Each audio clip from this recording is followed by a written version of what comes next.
My sister used our house savings to buy her own place, moved in for a month, brought her husband, and ate my food, so I kicked him out. I, 35 female, have been supporting my mom and sister, 33 female, for some years. When she started working, we agreed I continue to finance as I used to, and she saves money so that we can buy a house. We were renting at the time. That's where I'll start, because those two sentences are the hinge everything swung on. I kept paying rent, bills, groceries, the stupid internet that never worked when I needed it. She, in theory, stacked her paychecks like bricks, so we'd have a down payment and stop lighting money on fire every month. It wasn't charity.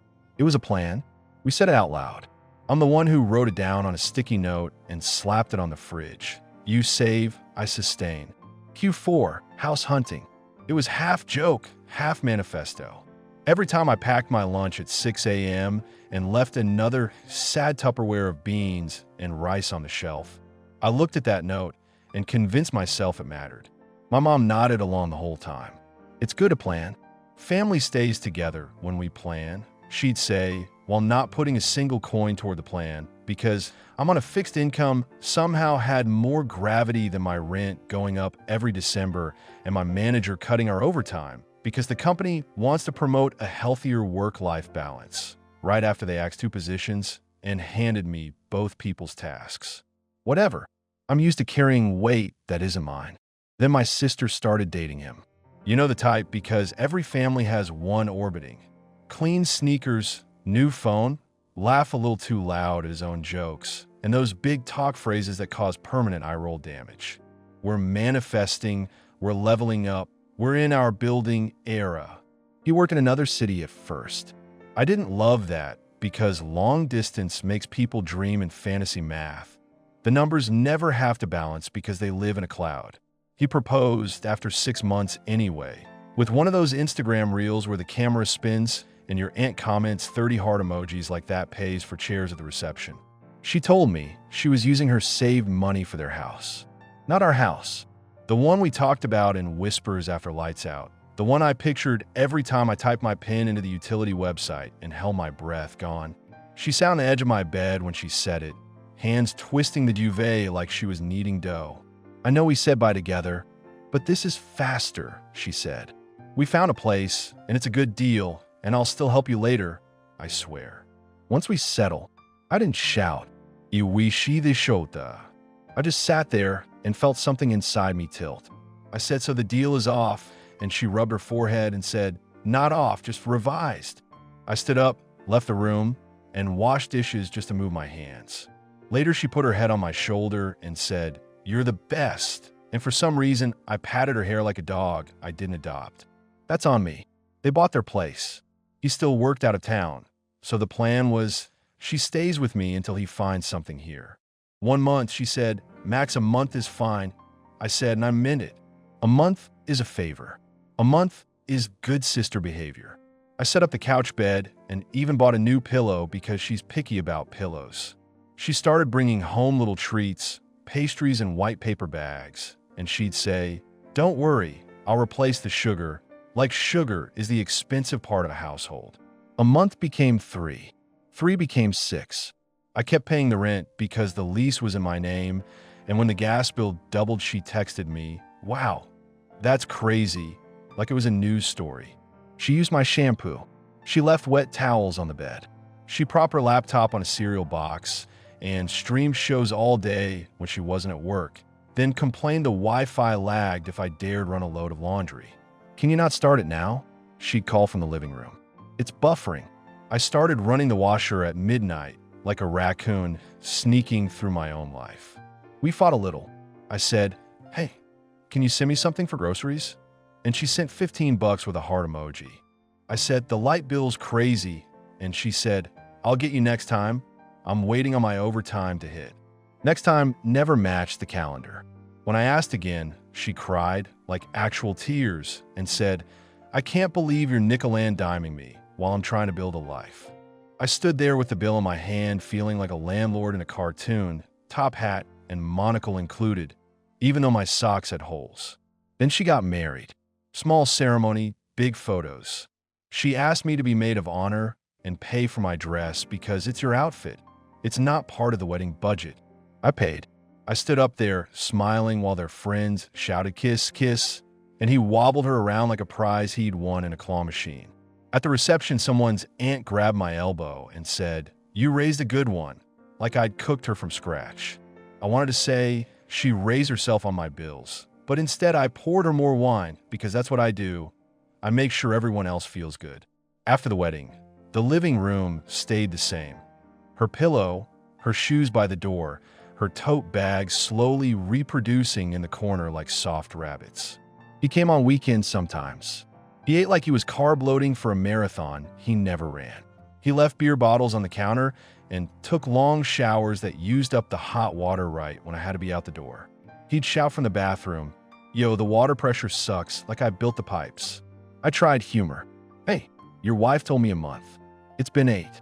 He grinned and said, "Time isn't real," which is the stupidest sentence humans have ever invented. I said, "My landlord thinks time is very real." He said, "Chill, we're family now." I bit my tongue so hard I tasted blood.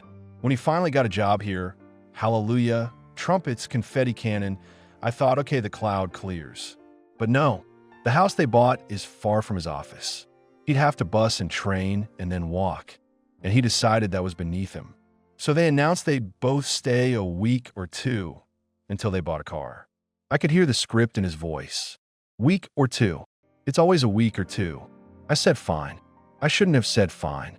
I should have said, "You have a house," and pointed at the front door like a flight attendant showing the emergency exits. A week turned into a month. During that month, my fridge turned into a science experiment. He likes meat. I don't buy a lot of meat because I can't afford meat, not the way he eats it, but suddenly there were styrofoam trays wrapped in plastic leaking pink juice on the bottom shelf, and someone put strawberries above them, so the berries absorbed it and tasted like a hospital. He grilled in the kitchen like we lived in a frat house. The smoke alarm cried for help. I bought groceries out of habit the first 2 weeks: eggs, onions, rice, the cheap bread that goes stale in a blink, and I watched them eat like the food owed them money. By the end of the second week, I realized I'd spent $200 and I had 1 can of chickpeas and a jar of pickles left to my name. I sat on my bed and opened my banking app. I scrolled back. Rent, utilities, groceries, mom's prescriptions here and there when her refill accidentally lands on the wrong day and she forgets to budget for it. My sister's bridal shower split, which somehow meant I paid the bartender up front. Uber rides because our bus stops were cut and I can't walk home at midnight through that underpass where the lights always die. You know when your brain starts clicking like the numbers finally push through the fog? That was me. Click, click, click. I realized if I didn't draw a line, they would never stop. Why would they? The ride's smooth for them. I'm the only one losing teeth on the bumps. So I told her. I came home from work, dropped my bag, and set it straight. Starting this month, I'm not spending a cent on groceries.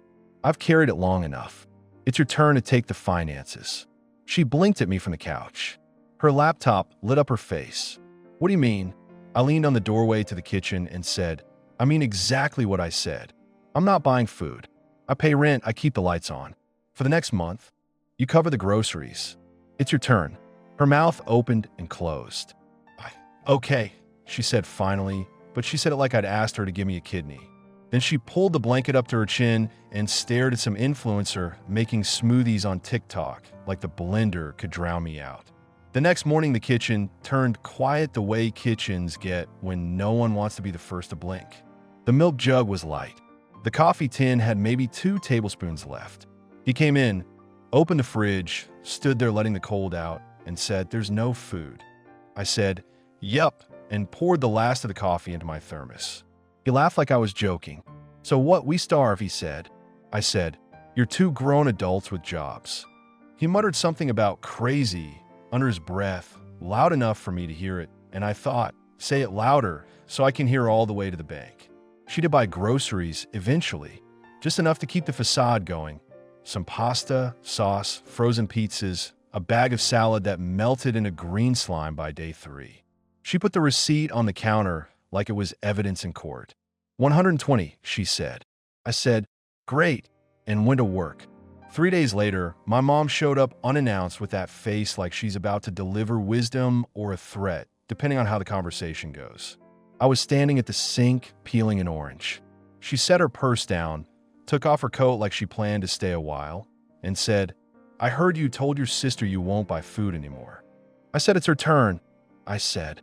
Not that we're never buying food. Her turn. You know she's trying to save? Mom said. She's married and they bought a house with the money she promised we'd use together, I said. My voice shook a little, which I hated. I want my anger clean, not messy. Mom sighed, the heavy kind that people use to move air in a room like they're rearranging furniture. You've always been the responsible one. Don't be harsh now. Share the costs. I've shared the costs, I said too loud. I've shared them for years. I've carried them. I carry you too. Sometimes, when your prescription hits mid-month and you come crying to me like you didn't know schedules exist. Her eyes flashed. Don't you dare. Don't I dare what? Tell the truth. You don't get to talk to me like that. Then stop treating me like a wallet with legs. She pushed her lips together so tight they went white. You're making tension, she said, like tensions spring from thin air and not from math. We're family. We share. You only say share when I have it, I said. When I don't, it's figure it out. My sister cowered in the hallway, pretending to dig for something in her tote. She hates conflict until she's in control of it. Then she loves it. She finally stepped in and tried to judge Judy the whole thing. Okay. Can we not? She said. This is getting mean. It's been mean, I said. It's been mean since you used our house money to buy your house, and then you lived in mine. That's not fair, she said, instantly tearful. We needed a place because rent are crazy and our lease was ending and we found a deal and you were doing fine. You said you were fine. I threw the orange peel into the trash and it missed and stuck to the side. I stared at it like it could answer for her. I said I was fine because what else do I say? If I say I'm drowning, I'm dramatic. If I say I'm good, I'm a cash machine. Let me give you the facts. Rent is due Friday. The electric is past due because from June to August you two were turning this place into a sauna and an icebox at the same time, and my savings are bones. I'm 35 with bones in a jar. I'll buy groceries, she snapped. You don't have to go nuclear. It's not nuclear to want balance, I said. It's not nuclear to want you to act like the adult you keep telling Instagram you are. Mom muttered something about tone and respect, and I told her I respect people who respect me back. She flinched like I'd slapped her. Old wounds jumped into the room without knocking. We don't say certain things in our family because they point to other things. I saw every Christmas I paid for. Every birthday dinner I covered while everyone clapped and forgot their wallets. Every time Mom said, "We'll get you later," like there's a later where money grows on trees and the tree knows my name. It tried guilt. You know your sister's been through a lot, Mom said, as if marriage and shopping for charcuterie boards counts as hardship. She's just starting. I've been just starting for a decade, I said. It's your turn, your turn, your turn. I sang like a broken nursery rhyme. My hands shook. I hate when I shake. It makes me feel like I'm losing even when I'm standing right. He came home while we were mid-snap. He walked in with a bag of takeout for himself, kissed her forehead like we were extras in their rom-com, and smelled the mood instantly. "What's up?" he said, already defensive. He doesn't ask to learn. He asks to cue his lines. "We're talking about groceries," I said. He laughed. "Oh God." "Not God," I said. "Money." She said, "You're refusing to buy food," he said to me like I was a child who decided to eat crayons. I said it's her turn, I said. He shrugged and looked at my mom for backup like she was his attorney. Mom crossed her arms and said, "We share costs here." He nodded like a bobblehead. "Exactly. Family shares." "Cool," I said, stepping past them and pulling open the fridge. "Then let's share like adults. This shelf is mine." I pointed to the top. "If it's on my shelf, don't touch it. Label your stuff. Do not eat mine and tell me you'll replace it with vibes later. If you want to stay another week or two while you buy a car, you both cover the groceries. If you touch my soap again, I'm locking the bathroom cabinet like Fort Knox." He bristled. "We're not your roommates," he said. "Then stop acting like the shitty ones I can't evict," I said. He put his bag down slower than necessary, like putting a glass on a coaster to show he's careful. We're trying to get a car. That helps everyone. You have a house, I said. You could also just go live in the house you bought. It's too far. He said it with that tone, soft, reasonable, patient with the dumb. The commute is crazy. I tap my phone. It's 45 minutes on the train and a 10-minute bus. People do it. I'm not doing that every day, he said, like he's special, like the world should fold around him like paper. Then buy your car faster, I said. Quit ordering takeout every night, and maybe you'll have a down payment by Thursday. He raised his eyebrows. Oh, so now you're our budget coach? No, I said. I'm someone who is not paying for you to play house in my house. We stood in that kitchen with all our breath hot and sticky. My mom finally went for the kill shot.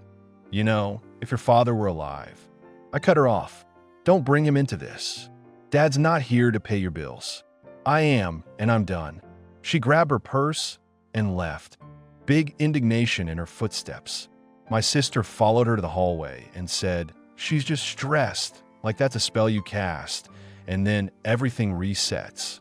He took his takeout into the living room and turned on a show about men buying cars they didn't deserve. I went into my room and closed the door and pressed my head against the wood until the cool took some heat out of my skull. That night, I made rice and fried an egg and ate it at my desk. She knocked, cracked my door, and slid in sideways like she didn't want to be caught. "Hey," she said. "Hey," I said. "I'll buy groceries," she said, softer now that the performance art was over. "I already went to the store. There's food. I put your yogurt on the top shelf like you said." "Thank you," I said. "And I'm sorry," she said quick, like the word might burn. "I didn't think it was a big deal because you didn't complain before." "I did," I said. "You just cried every time I did, and then I felt like a monster, and it's frankly easier to be broke than it is to be a monster in this house." She sat on the end of my bed, picked at a loose thread. "We're trying to get a car. Get a used one," I said. "It doesn't have to be a Tesla, Christ." She laughed, guilty. "We weren't going to get a Tesla. You showed me one in your save posts. That was just for the look." She talked like that, half confession, half defense, and I realized she genuinely lives inside a story where everything good is eventually hers because someone else holds the net. Maybe that's our fault, mine and Mom's, for holding the net too long. Maybe it's hers, for loving a net more than she loves the feeling of standing on the wire alone. I don't know. I'm not a therapist. I didn't know I was tired. My bones hummed with tired. The next week, they did buy food. I will give them that. Bags lined the counter. She even bought vegetable oil instead of using my olive oil like it's free perfume. But he kept making little comments. He'd open a cabinet and say, "Why do you buy this brand? It's trash," as if he weren't eating it. He left empty boxes inside, so they still look full, and then I'd reach for something and find air. He'd say, "We should do a Costco run," and I'd say, "Do you have a membership?" And he'd say, "No, do you?" And I'd say, "Yes, the person who pays the bills tends to have memberships." And he'd ask if I could take them, and I'd pretend not to hear. The car hunt turned into a daily recap by him. Found a great deal, but the guy's flaky. Going to see one tomorrow, but it's manual. Test drove one, and the brakes were janky. He said janky like he'd ever change a brake pad in his life. I Googled a model he loved and found 3 recalls. When I showed him, he said, "Yeah, but it looks sick," which is an insane way to choose a 2-ton machine. She asked if we could loan them a little from the house fund. "There is no house fund," I said. "You know what I mean," she said. "There is no house fund," I repeated. "That fund walked down an aisle and took your last name." "I'll pay you back," she said. "With what? The money you're saving by living here?" "Because that's my money."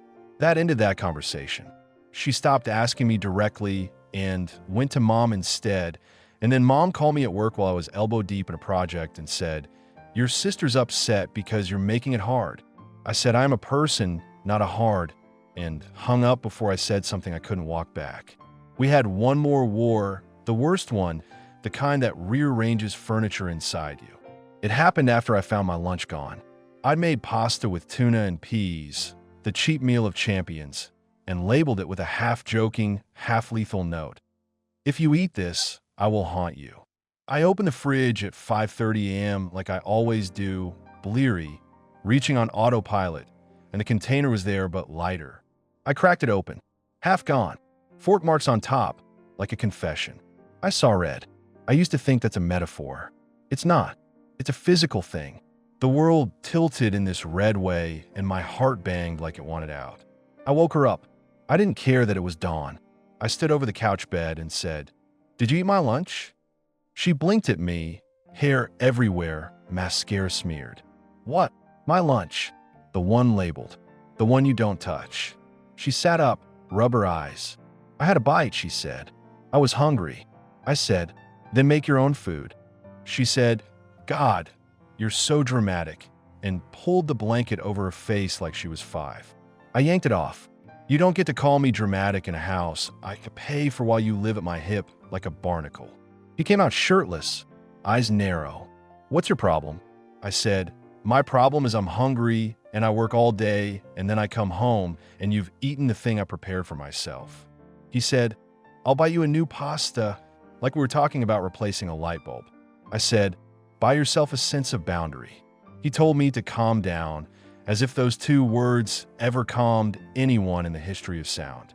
"Get out," I said then, startling even myself. The word came out tight. "Get out." She made a tiny sound. "What?" "You heard me," I said. "Take a bag. Go to your house. Sleep on the floor for all I care. You have a house. Use it. I'll mail you your mail." "I can't go without the car," she said. "You know that. It's 2 hours with transfers." "Then transfer." "People transfer," I said. "You've transferred nothing but responsibility to me, and I'm done. I'm spent. If I keep doing this, I will hate you, and I'm trying not to hate you." He puffed up. "You can't kick us out."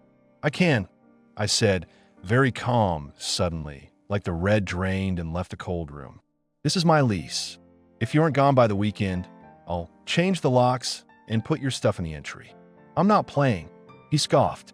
"You wouldn't." "Try me," I said. He looked to her to see if she'd back him up. She looked small.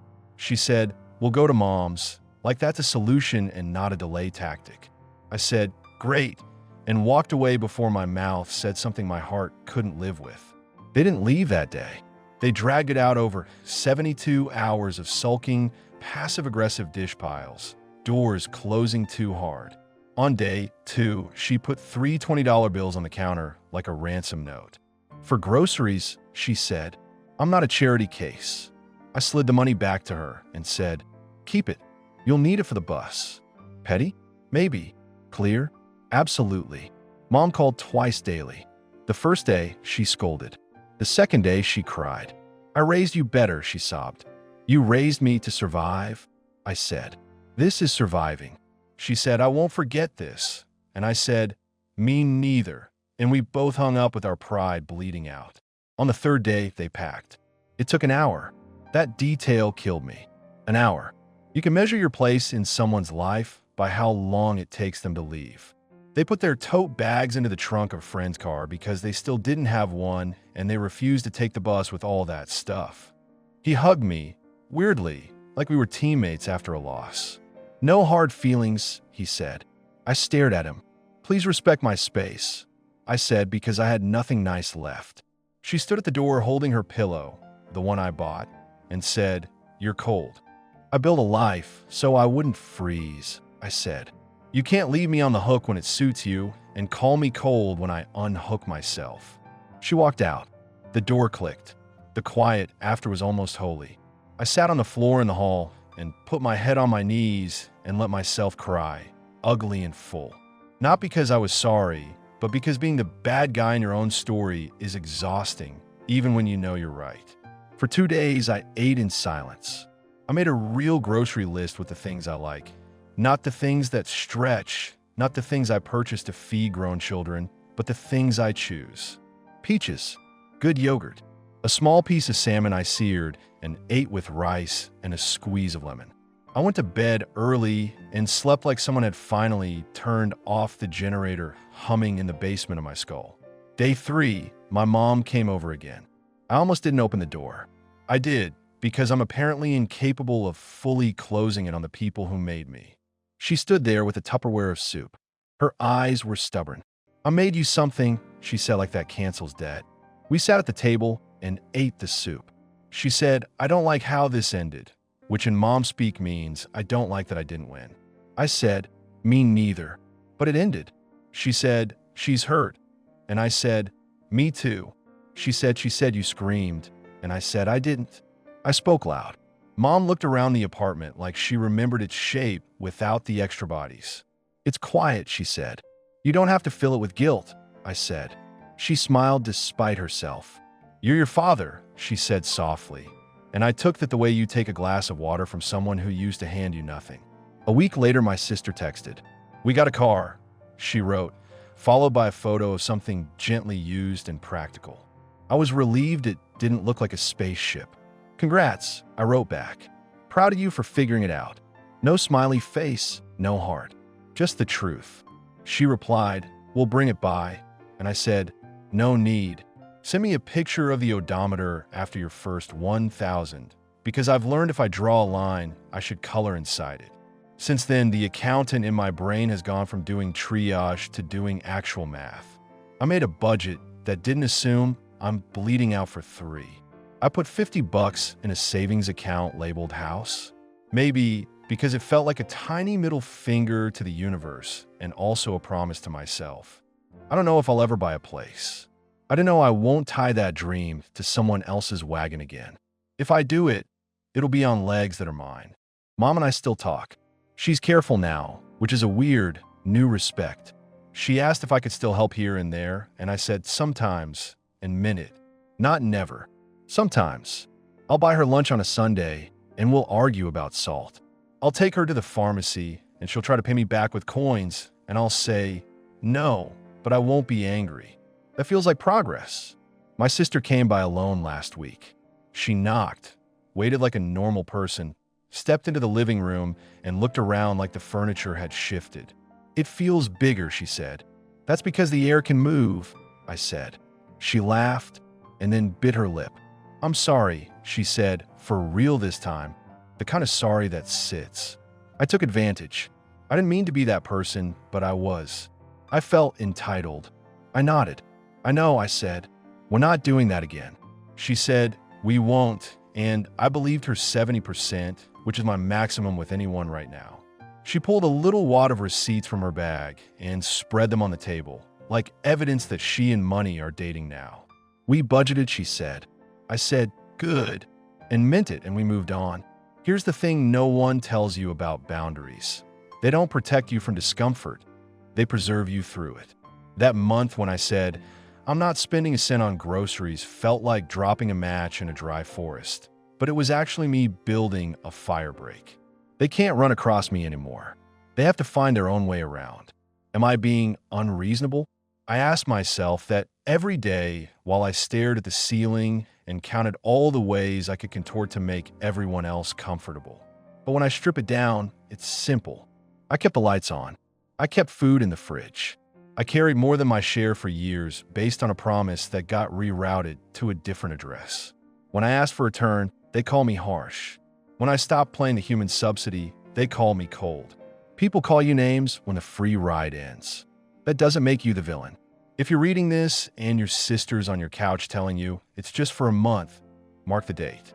If she tells you her savings are now for something else and you're doing fine, check your account twice.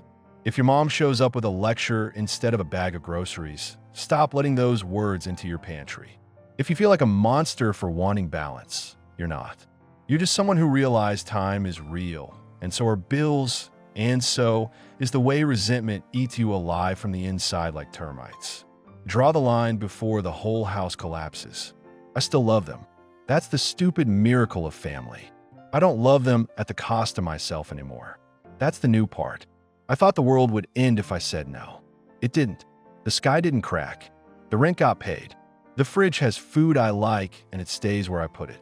I buy coffee I actually enjoy and I drink it hot before anyone says, "Can you not start the washer now?" The silence in my apartment is mine. It isn't empty. It's earned.